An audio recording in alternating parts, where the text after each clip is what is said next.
In the frozen forests of Central Europe, a new kind of terror entered the Soviet tank commander's vocabulary. It wasn't the thunderous crack of a huge gun, nor the scream of inbound aircraft. It was a silent, invisible beam of light that struck without warning, turning his world into a blinding electronic hell. His advanced thermal sights, his greatest advantage in the night, would flare and die. His laser rangefinder would spit back garbage data. His armored vehicle, a 40-ton monument to Soviet engineering, was rendered a blind, staggering beast. What weapon could do this? Little did they know, the answer wasn't a missile or a cannon. It was a lightweight, agile, and seemingly fragile American tank they had never seen before. A tank designed not for a head-on duel, but for a technological ambush. A tank that carried a secret so potent, Soviet intelligence initially refused to believe it existed. This is the story of the M551 Sheridan and its devastating XM76 laser system. This is the story of how in the final decade of the Cold War, a small group of American cavalry scouts in a tin can of a vehicle achieved what entire armored divisions aimed for. They held the line through sheer technological supremacy. They didn't just outshoot the enemy. They outthought them. They blinded them. The year was 1978. The place, the inner German border, specifically the Fulda Gap, the historical invasion corridor where NATO planners expected the opening salvos of World War III to be fired. And here, the men of the 2nd Squadron, 11th Armored Cavalry Regiment, the legendary Black Horse, regiment prepared for an unthinkable conflict with a weapon that rewrote the rules of armored warfare. To understand the fear, we must first understand the conventional wisdom of the late Cold War. The Soviet Union's armored doctrine was a thing of terrifying simplicity and mass. It was predicated on the steamroller. Waves of T-64, T-72, and later T-80 main battle tanks supported by infantry fighting vehicles and self-propelled artillery. They would advance along multiple axes, accepting staggering losses to achieve a breakthrough. Their technological edge was in numbers, armor, and firepower. A Soviet tank battalion possessed raw, crushing strength. Facing them, the United States Army fielded the magnificent M1 Abrams, but in the late 1970s, it was just entering service. The workhorse was still the M60 Patton. And in the reconnaissance cavalry squadrons, the eyes and ears of the Army, there was a curious anomaly, the M551 Sheridan. The Sheridan was a strange beast.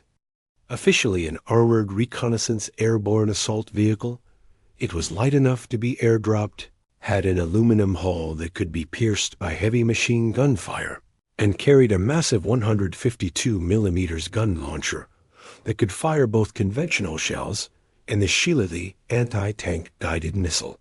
It was a vehicle full of compromises, loved and hated by its crews. It was fast, agile, but vulnerable.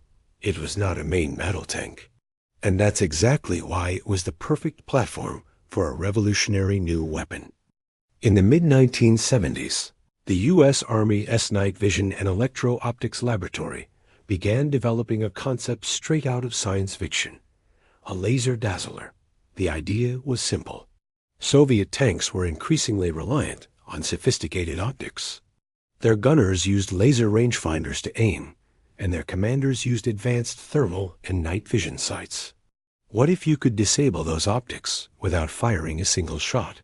What if you could blind the enemy before they even knew you were there? This was the birth of the XM76. It was a compact, powerful neodymium YAG laser mounted directly onto the Sheridan's turret, coaxially with the main gun. It looked like a small, unassuming box. To the crew inside, it was controlled by the gunner. The process was elegant in its lethality. The Sheridan's gunner would acquire a target, just like he was about to fire the main gun or a missile. But instead of launching a projectile, he would press a different button. For a fraction of a second, the XM76 would emit a concentrated beam of infrared laser energy, precisely aimed at the enemy tank's optics. The effect on the receiving end was catastrophic. For the Soviet gunner looking through his sight, it was like staring directly into the sun. The intense flash of light would overwhelm his night vision equipment, causing a blooming effect that burned a permanent, blinding spot into the image intensifier tube. The sight was now useless. His laser rangefinder, which operated on a similar wavelength, would be fried. It couldn't send or receive a signal. The commander's thermal sight would be equally disabled. Suddenly, the most advanced tank in the Warsaw Pact S arsenal was fighting with the technology of World War II. It was blind, unable to aim accurately, unable to see in the dark. It was a sitting duck. The first squadron to receive this top-secret system was the 2nd of the 11th ACR. Stationed at Observation Post Alpha, they were the tripwire force. Their job was to detect, delay, and disrupt the first wave of a Soviet attack, buying precious time for the heavier NATO forces to mobilize. It was a suicide mission by any other name. But the XM-76 changed the math. The crews drilled relentlessly in secret. They developed new tactics. They weren't tank killers in the traditional sense. They were electronic assassins. A Sheridan troop would set up a laser ambush. Hiding in the dense German forests, they would wait. As a column of Soviet tanks advanced, expecting to face M60s or TOW missiles, the Sheridans would remain silent. They emitted no radar signal, no engine noise above the ambient sounds of the forest. One by one, the lead Soviet tanks would be targeted. A flicker of invisible light, and the commander of the lead T-72 would suddenly be shouting over the intercom that his sights were dead. Then the next tank in line, then the next. Confusion would turn to panic. Without their advanced optics, the Soviet steamroller would grind to a halt. The tank crews, unable to see their targets, would be forced to fire blindly or stop, making them easy prey for conventional anti-tank weapons from other NATO units. The psychological impact was just as important as the physical damage. Imagine being that Soviet tank commander. You're deep in enemy territory, confident in your superior machine. Suddenly, your multi-million ruble sighting system, the key to your combat effectiveness, just dies. There was no explosion, no warning, just an abrupt and total loss of your most critical sense. Is it a malfunction? Or is it something else? Something new and terrifying that you have no defense against. The fear of the unknown would be paralyzing. Soviet intelligence eventually got wind of this blinding weapon. Defectors and agents passed on fragmented reports of American tanks that could burn out optics from over 2 kilometers away. Initially, the reports were dismissed as propaganda or exaggeration. It sounded too much like a Hollywood movie plot. But as more intelligence trickled in, the Kremlin grew concerned. They had no countermeasure. Their entire doctrine of night fighting and long-range gunnery was suddenly vulnerable. Special filters for optics were rushed into development, but they came with their own problems, reducing the effectiveness of the sites they were meant to protect. The XM-76 was a game-changer because it attacked the enemy's brain, not their body. It bypassed armor entirely and went straight for the central nervous system of the tank, its fire control system. For the cavalry scouts of the Black Horse Regiment, the Sheridan, once seen as a flawed tin can, became a legend. It was their Excalibur. It gave a handful of men in light vehicles the power to halt a tank battalion in its tracks. They weren't just the eyes and ears of the army anymore. They were its first line of technological defense. The Cold War, thankfully, never turned hot. The XM-76 was never fired in anger in Europe. The system and its successors remained a closely guarded secret for many years. Today, directed energy weapons are becoming more common on the battlefield, but it all started here, in the dark woods of the Fulda Gap, with a small tank and a big secret. The story of the Sheridan and its laser is a powerful reminder that in warfare, the most powerful weapon isn't always the one that makes the loudest noise. Sometimes it's the one that leaves the enemy in silence and in darkness. It's a testament to the ingenuity that can turn a perceived weakness into a decisive strength, proving that in the high-stakes chess game of modern combat, the one who controls the light controls the fight. Imagine a tank so lightly armored that a heavy machine gun could tear through it. A tank whose main gun was so complicated and unreliable, it often failed its crew in the heat of battle. This was the M551 Sheridan, an air-droppable light tank born for 1960s design philosophy. By almost any standard, it was a terrible tank, a metal coffin on tracks. In the jungles of Vietnam, it had earned a brutal reputation as a death trap. So why, in the late 1970s and 80s, was this budget tank tasked with holding the most dangerous front line on Earth? This is the story of how a flawed machine in the hands of elite cavalry scouts became a secret weapon designed not to destroy, but to blind an entire Soviet army. This was the Cold War, and the flashpoint was the Fulda Gap in West Germany. A series of valleys and rolling hills, it was a perfect invasion route. A dagger pointed directly at the heart of NATO. If the Warsaw Pact decided to roll west, their first obstacle would be the U.S. Army's 11th Armored Cavalry Regiment, the legendary Black Horse Regiment. Their mission was grim, almost suicidal: delay the Soviet onslaught. They were a covering force, a tripwire. Their job was to fight a series of vicious sacrificial battles, trading their lives and their vehicles for precious time. Time for NATO's heavier, more powerful armored divisions to mobilize and launch a counterattack. The cavalry scouts of the Black Horse Regiment knew their life expectancy in a hot war was measured in minutes. They weren't expected to win. They were expected to die fighting. To stand any chance at all, they needed an ace up their sleeve. That ace came in the form of a heavily modified Sheridan. These weren't the same tanks that had struggled in Vietnam. Designated the M551 A1, these machines were equipped with a suite of advanced technology. This included the AN/VVG-1 Xerxes, a powerful thermal imaging sight that gave them the ability to see in the dark, turning night into their personal hunting ground. But the real game-changer was a small, unassuming box mounted on the turret, the XM76 laser countermeasures device. This wasn't a gun, a missile, or a bomb. It was something far more subtle and far more insidious. It was a weapon designed to disable, to blind, to render the enemy helpless without firing a single lethal shot. It was a weapon of silent warfare. The men who crewed these unique Sheridans were not your typical tankers.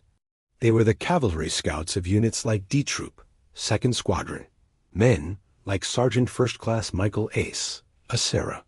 These four-man crew's commander, gunner, loader, and driver were masters of stealth and speed. They understood that their thin aluminum armor was no match for a Soviet tank shell. Their real armor was their ability to see without being seen and to move before the enemy could react.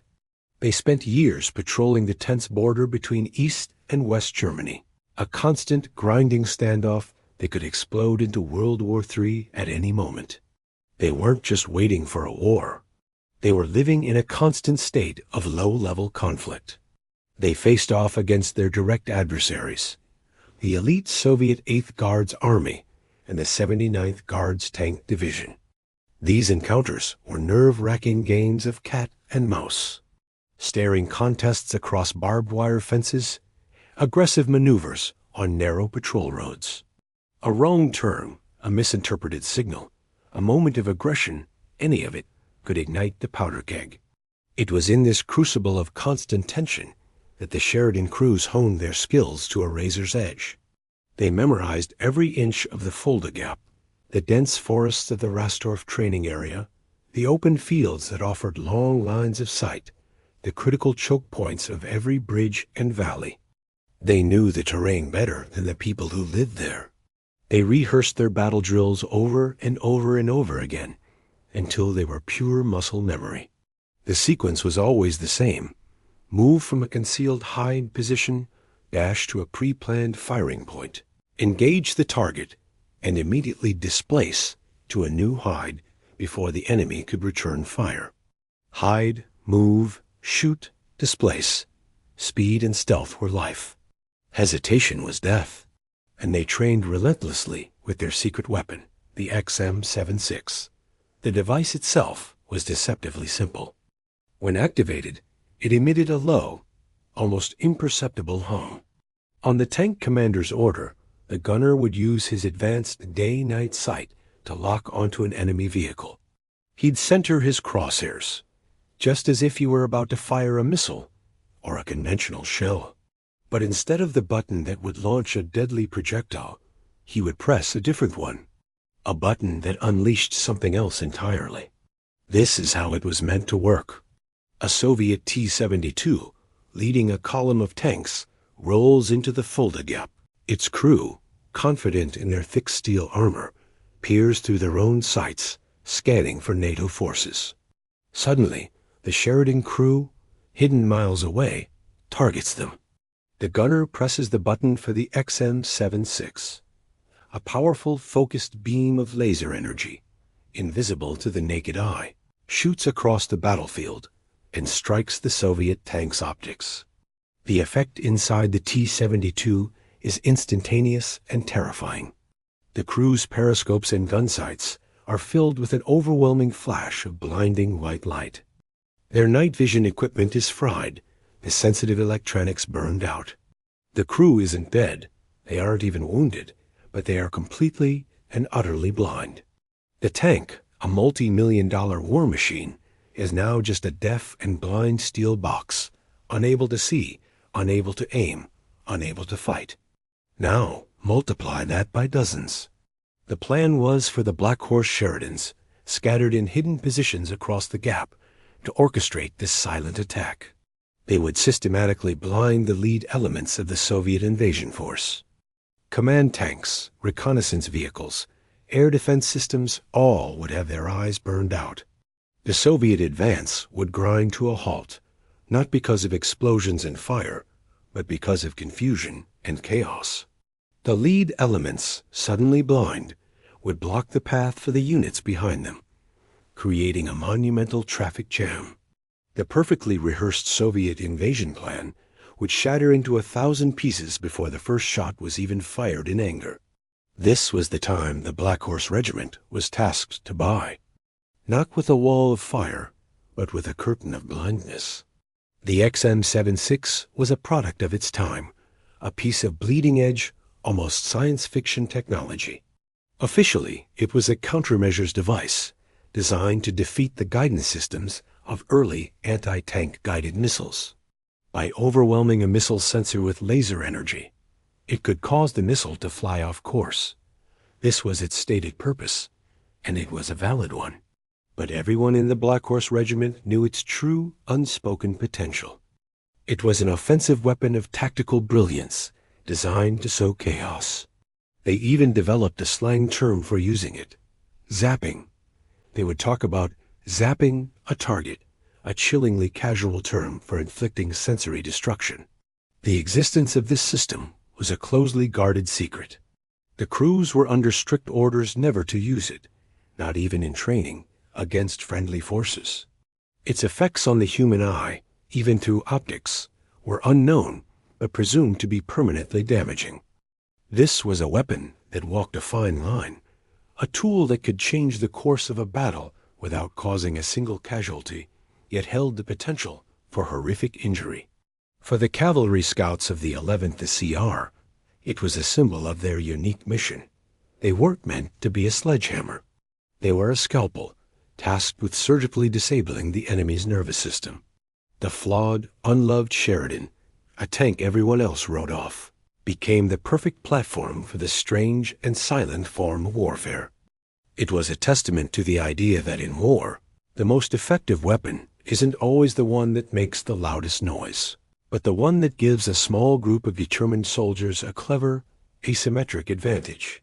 The Sheridan may have been a death trap, but in the Fulda Gap, armed with a beam of light, it was also Imagine a weapon that doesn't explode, doesn't fire a projectile, but strikes with the speed of light, leaving its target not destroyed, but utterly blind and helpless. This isn't science fiction. This was a chilling reality on the front lines of the Cold War. The weapon was the NVVG-1, better known as the XM-76 optical rangefinder and laser designator, fitted to the American M551 Sheridan light tank. Its secret wasn't brute force, but elegant aggression. From a specially modified Sheridan, a low-power, invisible laser beam would lance out across the German plains, striking an enemy vehicle's optics. The effect was instantaneous and catastrophic. The laser would flood the sensitive photocathode of a night vision sight's image intensifier tube, causing it to bloom with a blinding white flare that would permanently burn it out. For a thermal sight, the intense, focused energy would overload the delicate sensor array, rendering it a useless dark screen. A laser rangefinder receiving this hostile beam would get a false, overpowering return signal, making its targeting data completely useless. The tank was still there, its engine running, its crew alive, but its eyes had been violently ripped out. But the physical damage was only half the story. The true weapon was the psychological devastation it unleashed upon a Soviet tank crew. Picture this.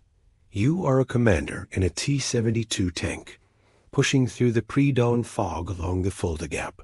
Your world is a green-hued landscape viewed through your thermal sight. Suddenly, that world erupts in a blinding burst of solid white light, then goes completely black. Your gunner screams over the intercom that his rangefinder is offline, spitting out nonsensical data. You are blind in the age of technology. You cannot see the enemy. You cannot range the enemy. You cannot fight. All you know is that something unseen, unheard, has silently and mysteriously crippled your war machine's most critical systems. The fear of the unknown, the sudden technological paralysis, would be terrifying. This wasn't just a technical malfunction. It felt like a supernatural attack. By 1980, this system was fully operational, and the crews of D Troop, 11th Armored Cavalry Regiment, the legendary Black Horse Regiment, were the ghosts wielding this new sting. Stationed on the tense border between East and West Germany, their mission was to be the first line of defense, the tripwire against a potential Warsaw Pact invasion. They quickly integrated this new laser weapon into their standard engagement sequence. The doctrine was simple and deadly. First, blind the lead enemy vehicle with the XM-76. With the commander of the enemy formation confused and panicking, the second Sheridan in the troop would engage and destroy the Asterisk. Next Asterisk vehicle in line with a Chahe missile or a conventional round. The effect was chaos. The blinded lead tank, now isolated and disoriented, would often swerve erratically or stop dead, blocking the advance of the column behind it. This created a bottleneck, a perfect kill zone. The panicked crew might even abandon their perfectly functional, albeit blind, tank. Meanwhile, the destruction of the second vehicle confirmed to the rest of the Soviet column that they were under effective fire from an enemy they couldn't see. And the Soviets began to notice. Intelligence gathered from their massive military exercises, like the infamous Zapad 81, started to contain strange, unexplained reports. After-action reviews from their tank units noted bizarre, widespread failures of optic systems, especially when they were operating against areas where NATO reconnaissance units were known to be present. Whispers and rumors began to spread among Soviet tankers. Stories of the American light tanks with the devil's eye. They didn't understand the technology, but they understood the effect. A silent, invisible force that could steal their sight and leave them vulnerable to destruction. The Sheridan, once seen as a lightly armored and somewhat flawed vehicle, had gained a fearsome, almost mythical reputation. But for the American cavalry scouts who wielded this weapon, the reality was far from mythical. Their daily existence was defined by relentless pressure and the grim understanding of their mission. They were the covering force. In the event of a full-scale Warsaw Pact attack, intelligence estimates were brutally honest. They were expected to suffer 70 to 80% casualties within the first 48 hours of conflict. Their job wasn't to win. It was to die slowly, to trade their lives and their vehicles to buy precious hours for the main NATO forces to mobilize. Every patrol, every drill was conducted with this chilling knowledge hanging over their heads. The technological edge of the XM76 laser was real, a vital tool in their arsenal, but it was not a magic wand.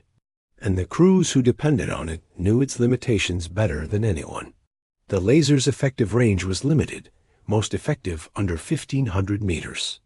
Beyond that, atmospheric conditions could dissipate the beam's energy. It required a clear, direct line of sight to the enemy's optics, a tiny target on a moving tank. Acquiring that target, holding the laser on it, and waiting for it to bloom, the enemy sight took precious seconds. Seconds during which the Sheridan, with its thin aluminum armor, was dangerously exposed. Furthermore, their primary anti-tank weapon was the MGM-51 Shillelagh missile. It was a powerful weapon for its time, but each Sheridan carried only a handful, perhaps 8 to 10. Once those were gone, they were reduced to firing conventional high-explosive anti-tank, or heat, rounds from their 152 mm main gun. This meant they had to get closer, stand their ground, and aim for the thick frontal armor of a T-72 or T-8, a task that bordered on suicidal given the vast disparity in armor protection. The XM76 was a tool to create an opportunity, but it couldn't change the fundamental, terrifying arithmetic of a Warsaw Pact invasion. The true crisis, the scenario that kept these soldiers awake at night, would unfold with terrifying speed. Imagine a troop of 4 Sheridans positioned in a defensive screen near a German village like Hunfeld. Their seismic and acoustic sensors suddenly pick up the telltale ground vibration of approaching armor. It's not a probing platoon.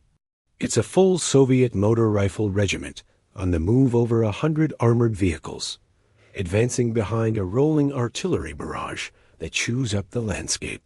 The Sheridans, hidden in prepared positions along a tree line, spring their trap. The lead T-80, the command tank of the Vanguard Battalion, is lased. Its thermal sight flares white and dies. The tank staggers to a halt, its turret turning wildly as the blinded commander tries to make sense of the chaos. A moment later, a Shillelagh missile from a second Sheridan screams out of the woods, striking and destroying the BMP infantry fighting vehicle following close behind. The initial engagement works exactly as planned.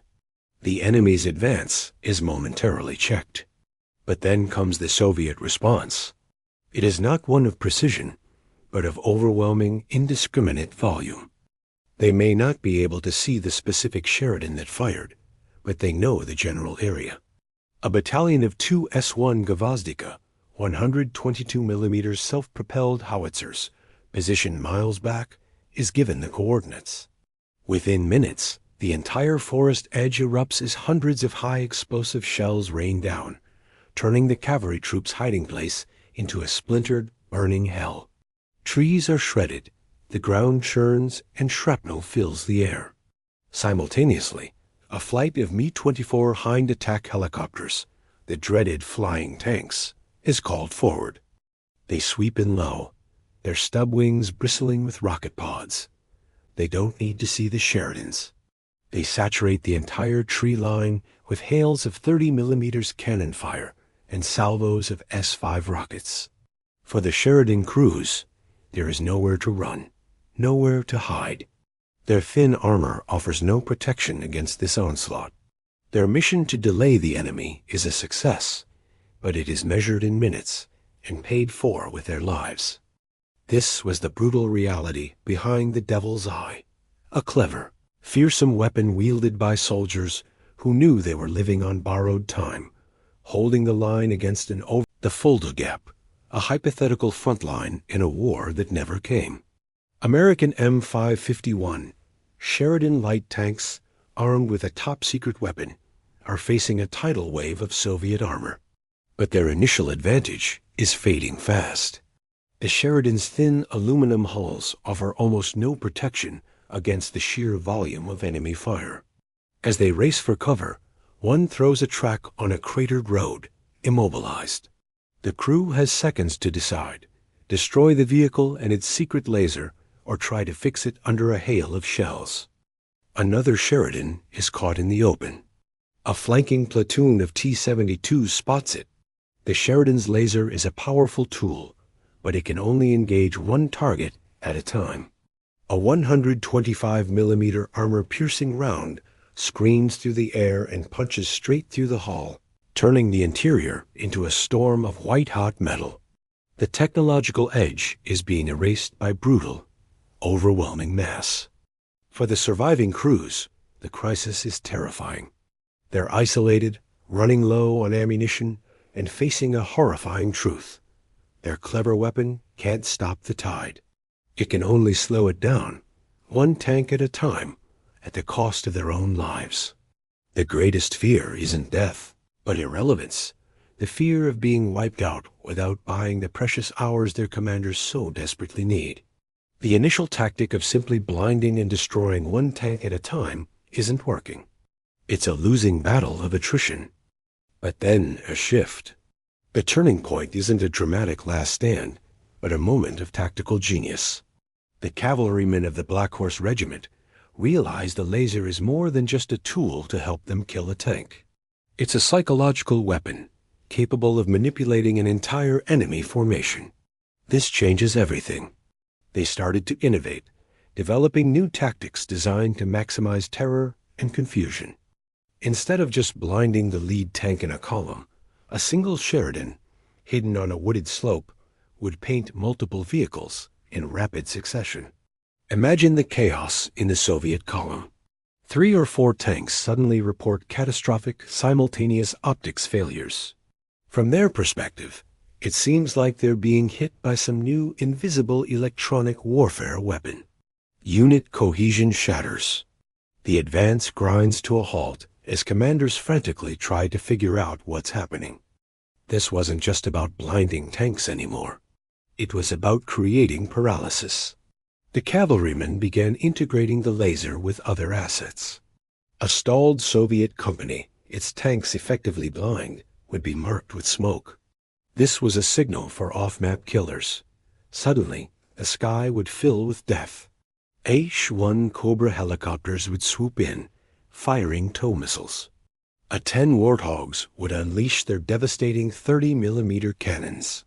Artillery would rain down smart submunitions, designed to seek and destroy armor.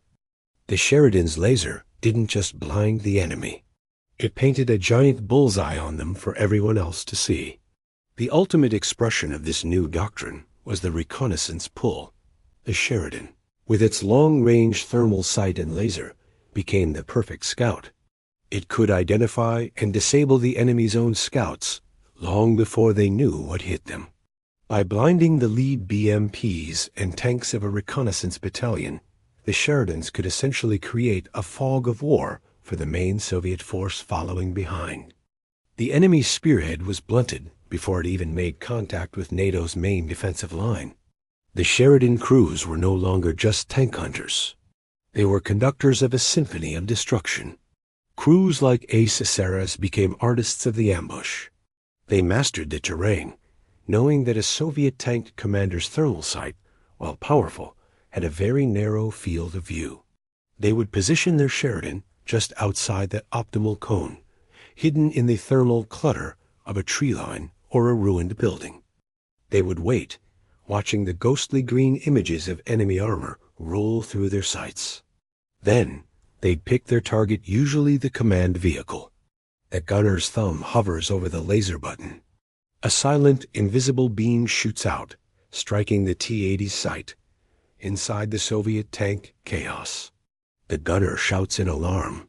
The commander frantically switches to his crude backup periscopes, losing all thermal capability. In that moment of panic and blindness, the Sheridan fires its Shillelagh missile. The missile streaks through the twilight, its tracer burning a brilliant path, ending in a flash and a deep crump that signals the death of a multi-million-ruble tank. Before any return fire could be aimed, the little 18-ton Sheridan would reverse into cover, its agility allowing it to vanish where a massive 60-ton Abrams could not. They had turned their vehicle's greatest weakness, its light armor, into its greatest strength. They weren't fighting tank duels anymore. They were conducting technological assassinations, using precision and psychology to dismantle a much larger force. Of course, the Cold War, thankfully, never turned hot in the Fulda Gap. The M551 Sheridan with its XM76 laser was never used in a real battle against Soviet forces. Its true legacy is one of deterrence and profound psychological impact. The system was so secret that its full capabilities weren't declassified for decades. But its effects were felt. Soviet tank crews training in East Germany began reporting a strange number of optics failures during field exercises, especially when they were opposite known U.S. cavalry positions. These reports filtered all the way up to the KGB and Soviet military intelligence. Their analysis concluded that the United States had fielded a revolutionary directed energy weapon on a light armored platform. The fear it generated was real. It forced a complete revision of Soviet tactical manuals, emphasizing faster movement after being engaged and the use of suppressive fire on suspected scout positions, not just confirmed ones. It added a whole new layer of anxiety to an already tense front line. For the men of the 11th Armored Cavalry Regiment, the Sheridan and its laser were a source of immense pride. They had taken a vehicle that was widely considered a failure and, through sheer tactical brilliance, turned it into a cornerstone of NATO's defense. They proved that technology, when wielded by clever and determined soldiers, could truly offset overwhelming numbers. The M551 Sheridan was eventually phased out of service, with the last ones retired in 1996. The XM76 laser was, in a way, a dead-end technology, but it was also prophetic. It was the direct ancestor of the modern infrared countermeasure systems used on aircraft today, and it paved the conceptual way for the active protection systems we see on modern tanks. No medals of honor were ever awarded for its use, because it never saw combat. But the true recognition lies in the respect and fear of their potential enemy. The Soviet tankers' dread of the Stingray, as they called it, was the ultimate validation of the American cavalry scout skill. The crews of the 11th CR lived up to their motto: audacity, and still more audacity. They stood on the front line of the free world, armed with a fragile vehicle and a beam of light, and they made the Soviet steamroller hesitate. In the high-stakes poker game of the Cold War, they held a card their opponents couldn't see, and they dared them to call the bet. The silent duel between the Sheridan's laser and the Soviet tank's optics was a hidden war within the Cold War, a battle of wits and technology fought in the shadows of the German forest. It reminds us that courage isn't always measured in the thickness of armor, but in the clarity of thought and the willingness to face a giant with nothing but a slingshot made of light. This was just one of countless untold stories from the long shadow of the Cold War, a conflict whose technologies and tensions defined an entire era.